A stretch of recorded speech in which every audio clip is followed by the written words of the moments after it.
Emmanuel. Alléluia. Je te prie, Je te cherche, je te veux, roi de mon cœur. je te loue, je t'adore. Je te célèbre, roi de mon cœur. Je t'adore. Célébrons le ressuscité. Shalom à tous. Alléluia. Que Dieu vous bénisse là où vous êtes.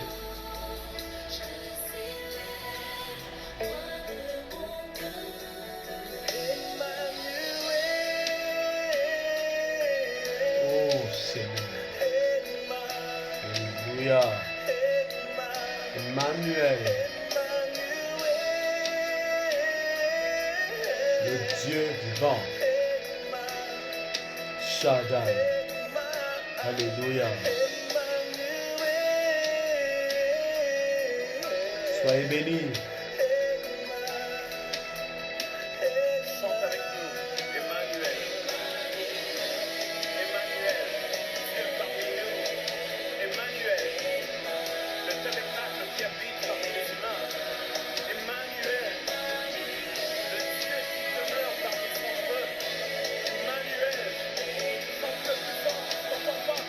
Chante Emmanuel.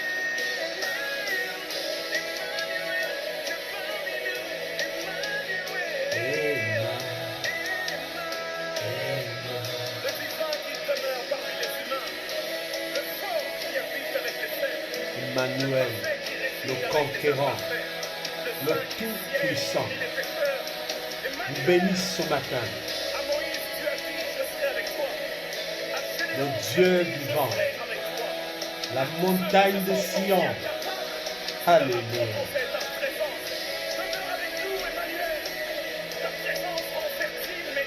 Il est toujours fidèle et présent.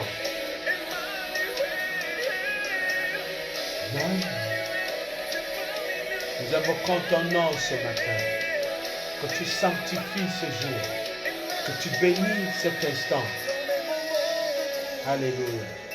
Je sais que tu es là. Emma. Emma. Même quand je pleure des larmes, tu essuies mes larmes. Emma.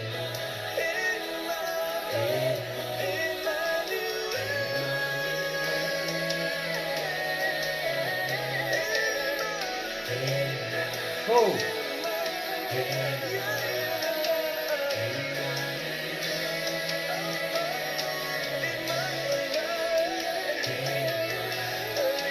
Nous invoquons Emmanuel ce matin. Alléluia.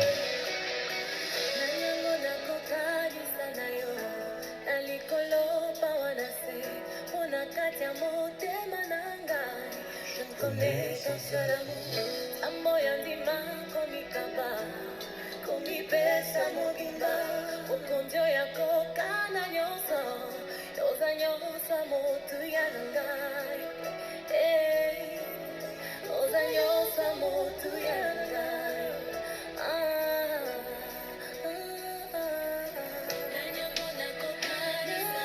Dieu vous bénisse ce matin là où vous êtes. Alléluia.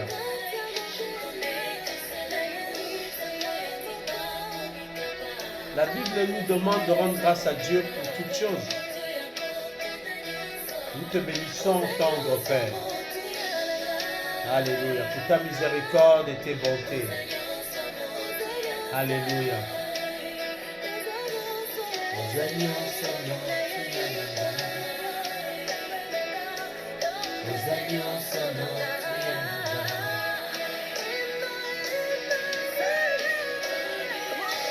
Alléluia.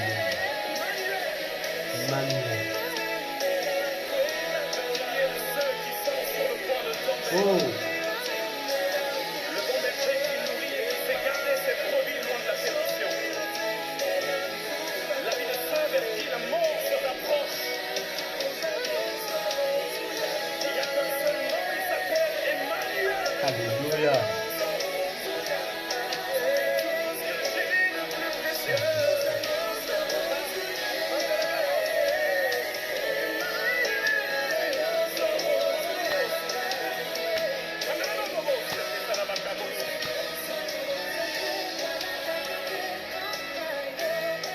C'est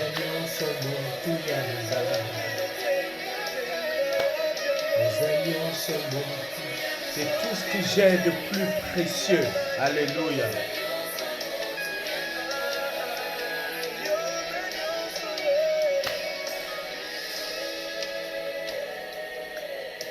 Alléluia. Tout ce que j'ai de plus précieux. Emmanuel, le Dieu vivant. Montagne de Sion. Rose de Saran. Béni sois-tu. Alléluia. Shalom à tous. Soyez bénis ce matin, peuple de Dieu.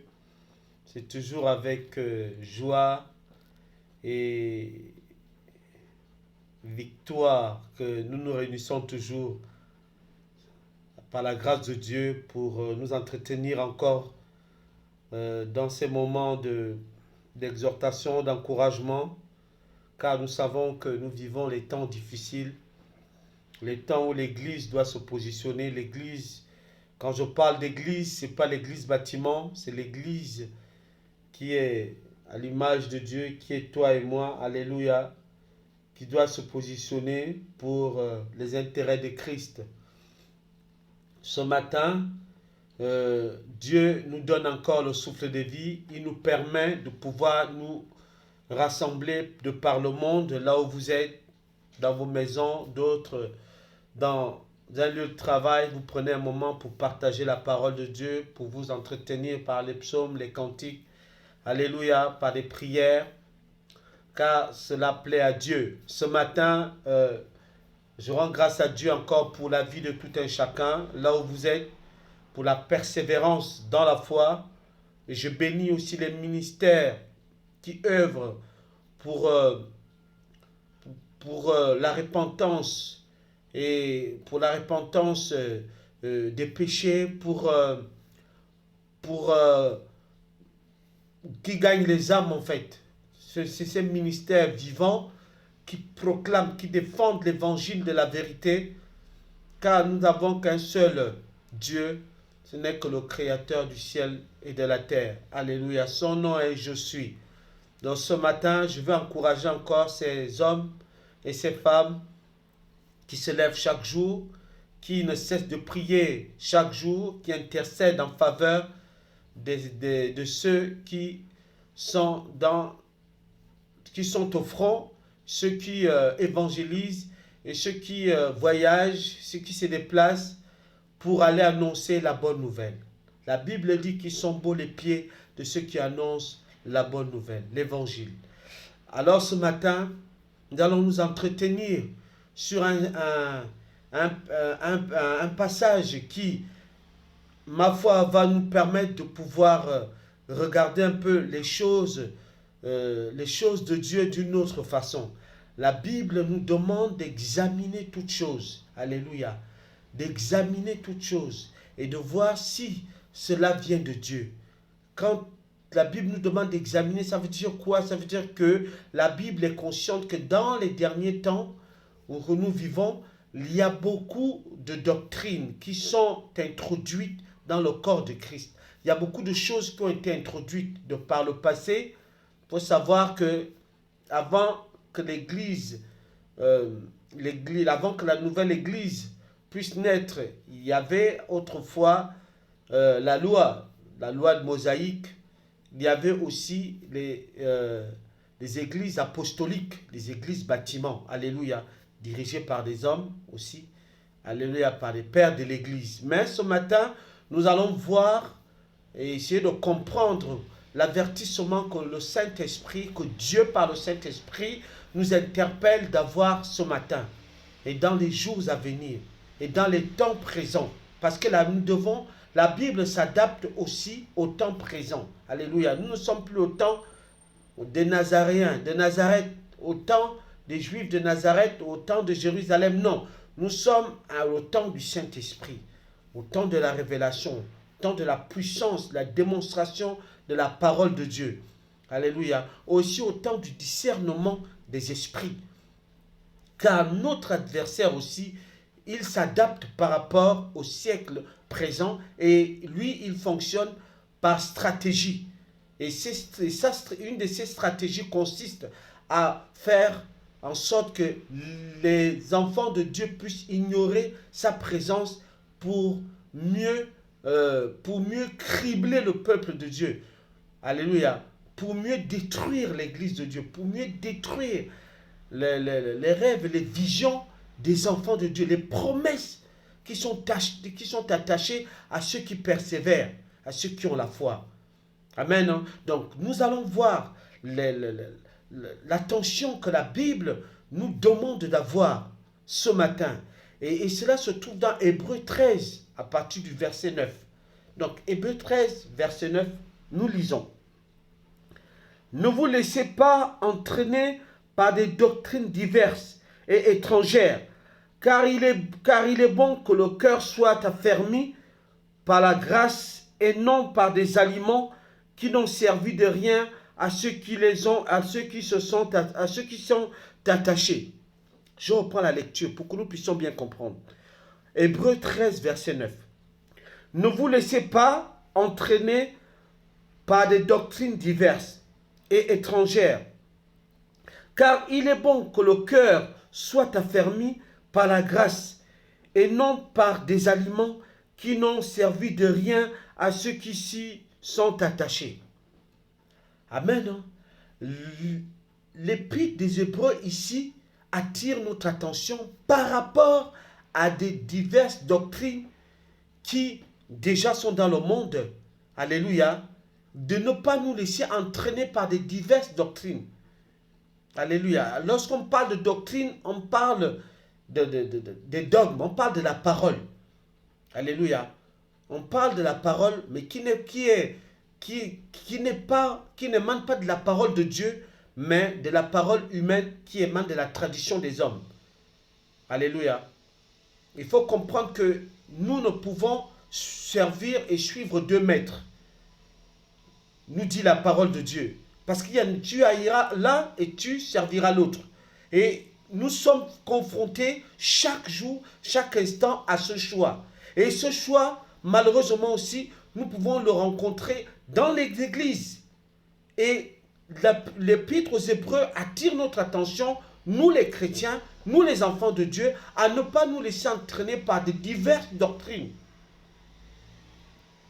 Car la Bible aussi nous interpelle, nous en tant qu'enfants de Dieu, que nous pouvons manger sur la table des démons et ni la table de Dieu. Donc nous sommes toujours confrontés à faire ce choix d'une manière permanente. Et tu me poseras la question, mais comment détecter la vraie parole de Dieu et la fausse parole? C'est très simple. La Bible dit que c'est poussé par le Saint-Esprit que les hommes ont parlé de la part de Dieu. Donc il y a un élément fondamental ici qui est le signe révélateur de la vérité, c'est le Saint-Esprit.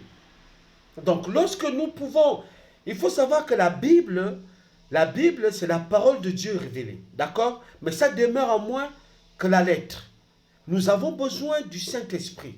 Et lorsque le Saint-Esprit vient dans notre vie, alléluia, comme le dit Apocalypse, il vient enlever le voile. Et ce voile nous permet de comprendre la révélation, les choses cachées dans la parole de Dieu. Alléluia. Les choses cachées dans la parole. C'est très important de comprendre ces choses-là. Car il y a beaucoup de doctrines qui sont versées aujourd'hui dans le monde. Il y a une telle confusion à laquelle qui ne s'explique plus. Amen. Hein? On ne sait plus qui est chrétien et qui ne l'est pas, et qui est religieux et qui ne l'est pas. Donc cette confusion, malheureusement, amène les gens à ne plus savoir où est le vrai Dieu.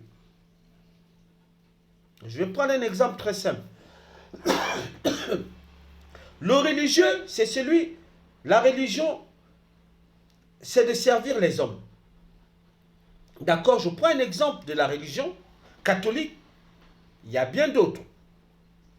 Ce sont des religions qui ont à la tête un homme. D'accord, et qui émanent de la doctrine humaine. Nous avons par exemple la religion catholique, qui ont pour chef le pape, qui a pour siège Rome. Donc c'est important de comprendre ces choses-là.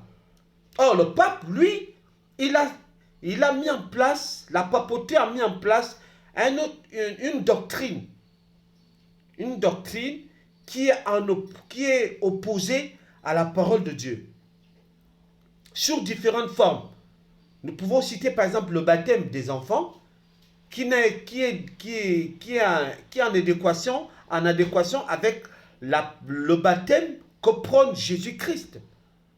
Alléluia. Car on ne baptise pas les enfants. Un exemple.